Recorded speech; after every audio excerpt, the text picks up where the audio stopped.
Estamos de volta para a parte 3 e a parte final da nossa série Americanas, uma tragédia anunciada.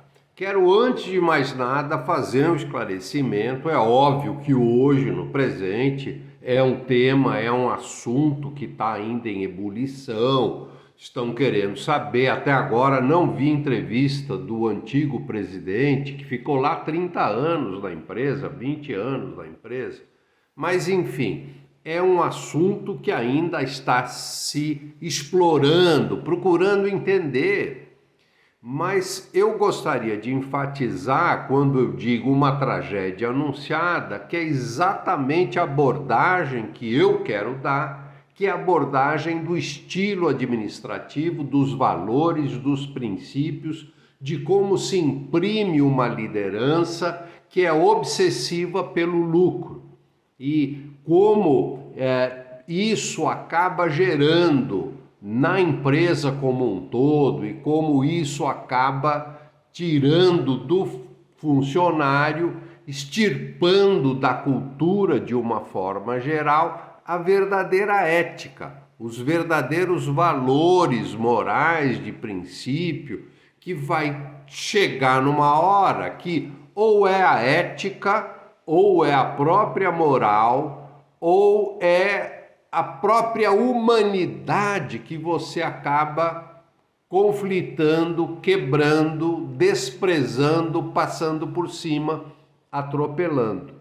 Então, quando a gente fala dessa crítica e quando eu exponho a você que é uma tragédia anunciada, é porque lá em 2010, para trazer uma das muitas provas que isso já vem sendo dito há muito tempo, é que realmente nós não poderíamos deixar, não poderíamos permanecer com esse único exemplo de sucesso, né? Porque a Ambev, à época, né, quando eu escrevi, ela estava toda numa forma de fazer a cabeça do brasileiro, a cabeça do empresário, e é sempre assim, né? Principalmente os executivos acabam escolhendo, acabam abraçando uma figura para ser o seu exemplo, para ser a sua idolatria, né? Aconteceu com o Eike Batista, e vai acontecer com outros tantos que a gente acha que aquela é a figura máxima da liderança, olha que empresário tal, mas nessa conquista, nesse alcance, nesse sucesso todo, tem um preço. A gente tem que perguntar, e eu já questionava lá, se esse preço é o preço correto, é o preço adequado. Será que não tem um outro modo de se fazer? Ou, já que esse é o modo mais simples, curtíssimo prazo, né, você obtém resultado, mas você vai criando um monstro mais para frente. Então eu quero mostrar para você as páginas amarelas, que é o slide daquela apresentação que eu fiz para os gerentes de PMI, né, na chamada Quebrando Pressupostos. E é interessante porque, como você vai ver o slide anterior, alguns slides anteriores, eu coloco a figura que explica o que quer dizer escrito na parede. Né? Quando você tem uma profecia, quando você tem uma coisa que está mais do que evidente que vai acontecer, que vai se realizar, que é um aviso, por isso você coloca escrito na parede, ou seja, é evidente para todo mundo ver. Não é que foi uma profecia falada a boca pequena, cochichada no ouvido, em confidência. Quando a gente fala escrito na parede, é que publicamente a gente pode ver. E aqui eu até vou usar, depois de mostrar, vou até usar uma coisa que eu coloquei num dos meus escritos, também dessa época. Então, a gente está vendo como o escrito na parede é, na verdade, uma profecia de que se você continuar imprimindo esse tipo de estilo, esse tipo de gestão, de liderança, de insistência, de ser obsessivo em cima do lucro que deve ser aferido para os acionistas, uma hora você vai ter problemas. Eu até vou ler para você, né, o que eu escrevi, nesse texto. Tá aí, eu estou colocando para você, né? A empresa que obsessivamente procura o sucesso, o lucro, a conquista a qualquer preço e sacrifício, semeia vento e ao final vai colher tempestade. Gente, isso, modéstia à parte, escrevi em agosto de 2010 e nesse mesmo texto tem aí falando sobre a Ambev e as práticas íntimas. E é interessante porque ao longo do mês anterior, julho e agosto, os jornais publicaram anúncios de página inteira que eram anúncios da Ambev institucional. Como a gente sabe, né, Brahma, Antártica sempre foram grandes anunciantes do varejo, anunciantes do consumo, apoiando o varejo, apoiando a distribuição, mas no fundo apoiando o consumo efetivo dos seus produtos, né? Fazendo com que as pessoas lembrassem de cerveja na hora de ir para a praia, na hora do futebol e assim por diante. Pois bem, esses anúncios institucionais eu estou achando esquisito, ninguém está trazendo. Tem vários personagens que são funcionários à época da Ambev, do grupo, né, do regime, do que a gente chama do trio de acionistas referência das Americanas, da Hoje em Ambev, né, e de outras empresas, e que a gente hoje, até ontem, né, batia palmas, aplaudia, achava que era a última Coca-Cola no deserto. Hoje nós estamos vendo que embutido a esse estilo, a essa forma de você realizar as coisas com muita obsessão, foco, determinação e só ver aquilo, né? Realmente uma pessoa fissurada só consegue ver aquilo, só pensa naquilo que é o lucro. O lucro, para mim, uma forma egoísta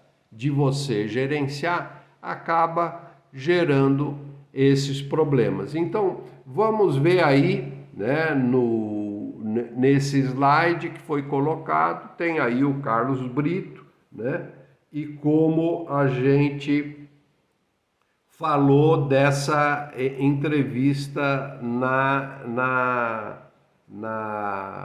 nas páginas amarelas. Está aí o Carlos Brito e está aí o que é realmente a ênfase, né, de trazer lucro. E ele até coloca aí, né, no iniciozinho dessa chamada, né, olha só que interessante. E essa frase resume bem, né, o que a gente está falando, né, que é tolerância zero para o mau desempenho.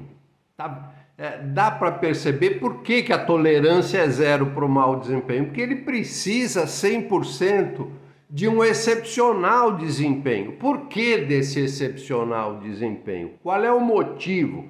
Qual é a razão? Qual é a motivação? Qual é o sentido, o significado disso? Obter lucro.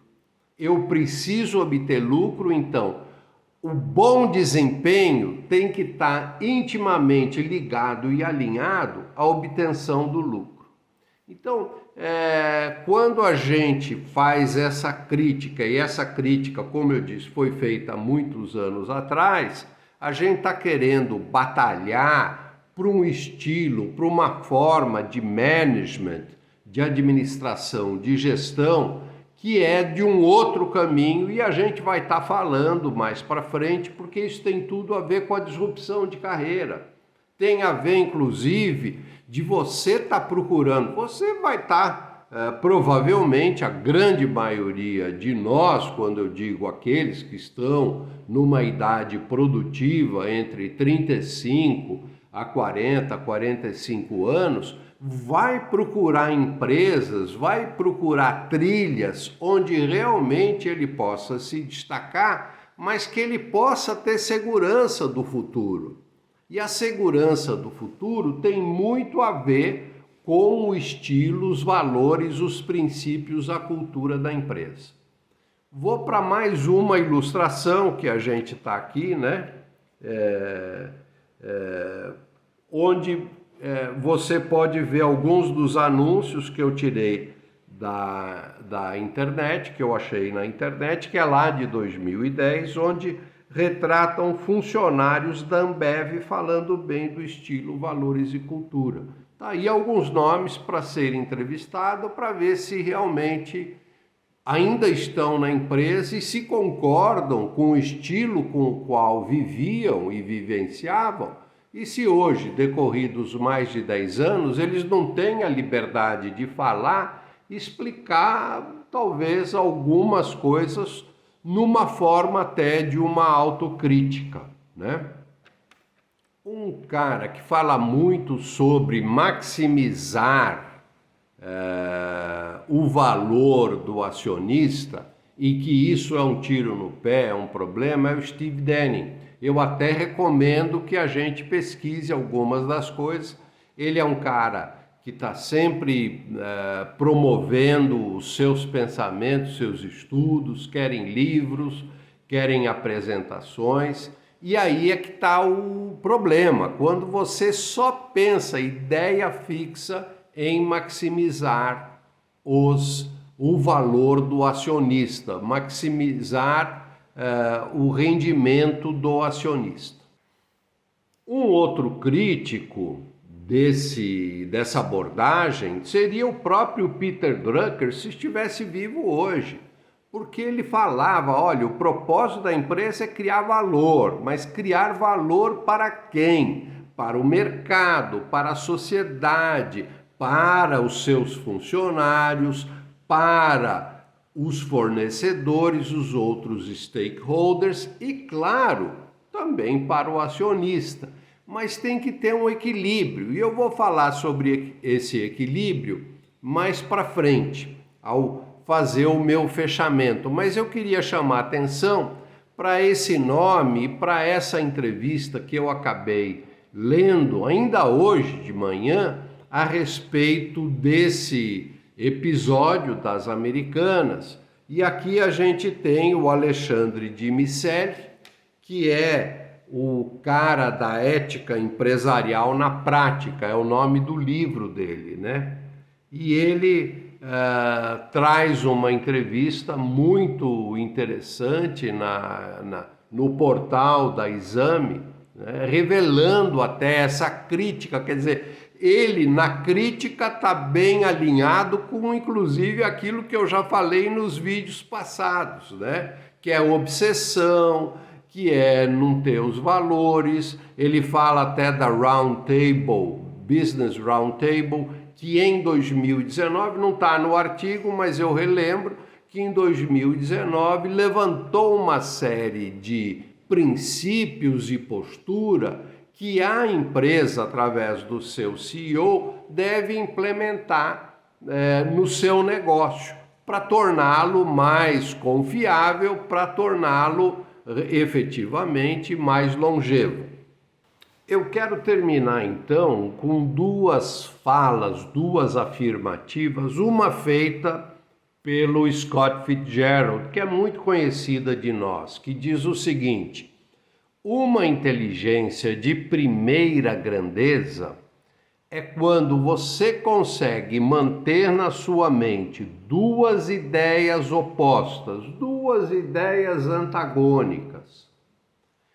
Você consegue mantê-las e você não fica louco. Ou seja, você consegue ainda operar, você consegue ainda caminhar. O que seriam essas duas ideias opostas que pode ser um desafio para o gerente, para o gestor? Ora, ele quer tirar todo o custo, quer tirar o máximo do custo para que o seu lucro suba. Então ele quer trabalhar orientado no custo. Mas ele precisa trabalhar também orientado no valor. Quando você espreme o custo, você acaba não gerando valor. Então você tem que saber trabalhar nas duas coisas. Ou quando você busca o desempenho a todo custo e você quer resultado imediato e você não tem tempo para esperar. Quando, se você esperasse, você poderia colher melhor. Então tem que saber lidar, tem que saber trabalhar com essas duas situações antagônicas e opostas. E, ao final, como uma forma até para a gente aprender, para a gente até trabalhar a nossa própria vida e levar isso para a sua disrupção de carreira, é a chamada oração da serenidade, que, resumindo, Deus, que eu tenha a coragem para mudar aquilo que precisa ser mudado, que eu tenha a serenidade para aceitar as coisas que não podem ser mudadas e que eu tenha a sabedoria para distinguir entre uma coisa e outra. Ou seja, o que precisa ser mudado, temos que mudar. O que precisa ser aceito, temos que ter a serenidade para aceitar, porque não dá para mudar, né? Então você tem que aceitar esse fato da vida. E, ao mesmo tempo, você pede sabedoria para distinguir aquilo que pode ser mudado daquilo que é impossível para ser mudado. Então, que isso sirva de reflexão não só para quem é gestor, né, para quem lidera, não só para quem é empresário, como também para você que precisa trabalhar a disrupção da sua carreira. Muita sabedoria, porque você vai ter que ter coragem para uma hora fazer a mudança, fazer a virada de mesa, buscar um caminho muito mais efetivo para o seu futuro. E do outro lado, você tem que ter a serenidade para saber qual é a bagagem que você leva para o futuro e ter consciência que você não vai mudar. E aí você trilhar o seu rumo e também trilhar o rumo no sentido da realidade das coisas, do mercado, das empresas, da relação, né, empregado-empregador e assim por diante. Então, uma palavra de motivação, de coragem para você, né, para que a gente continue nessa nessa pegada da disrupção de carreira, da reinvenção do seu eu, da construção do seu futuro. Muito obrigado.